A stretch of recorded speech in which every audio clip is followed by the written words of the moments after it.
আরে বাবারে, আমাকে মনে হয় পোকা কামড়াচ্ছে, তাড়াতাড়ি আমাকে বাঁচাও। কই দেখি দেখি, তাড়াতাড়ি দেখি আমি। আর তুমি নড়াচড়া করো না, এই তো পোকা পেয়ে গিয়েছি। আরে বাবারে, এটা তো বাঁশ পোকা, কিন্তু এগুলোকে মজা করে রান্না করলে খেতে অনেক ভালো লাগে। তুমি খাবে নাকি এই পোকাগুলো? হ্যাঁ, আরে ওইখানে বাঁশে মনে হয় আরো পোকা আছে, চলো আমরা তাড়াতাড়ি গিয়ে ধরি। আরে না না, এই পোকাগুলো তো আমি খেতে চাই না। এই পোকাগুলো না ধরলে হয় না। আরে তুমি এই পোকাগুলো খেয়ে দেখো, অনেক ভালো লাগবে।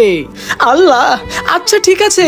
বন্ধুরা, তোমরা যদি আপেল খেয়ে থাকো ভিডিওতে লাইক করে দাও, চকলেট খেয়ে থাকলে চ্যানেলটিকে সাবস্ক্রাইব করে দাও, আর তুমি কোন ক্লাসে পড়ো সেটা কমেন্টে লিখে দাও। বন্ধুরা, আজকে এই জঙ্গলে যতগুলো বাঁশ রয়েছে সেই বাঁশগুলোকে আমি ভালো করে কেটে নিব, তারপরে সেই বাঁশ থেকে আমি সকল পোকাগুলো বের করব। এখন তো এই পোকাগুলোকে রান্না করতে হবে, তাই এগুলোকে আমি ধুয়ে নিলাম এবং এইগুলোকে তেলে কিছুক্ষণ ভেজে নিব। তারপরে বিভিন্ন ধরনের মশলা যেমন আদা, রসুন, পেঁয়াজ, মরিচ ইত্যাদি দিয়ে একটু নাড়িয়ে চাড়িয়ে নিলে আজকের রেসিপিটা একদম তৈরি হয়ে যাবে। আরে বাঁশ পোকা রান্না করা অনেক মজা হয়েছে। কি বলে না বলে, খেয়ে দেখি একটু আমি। হ্যাঁ, অনেক মজা হয়েছে।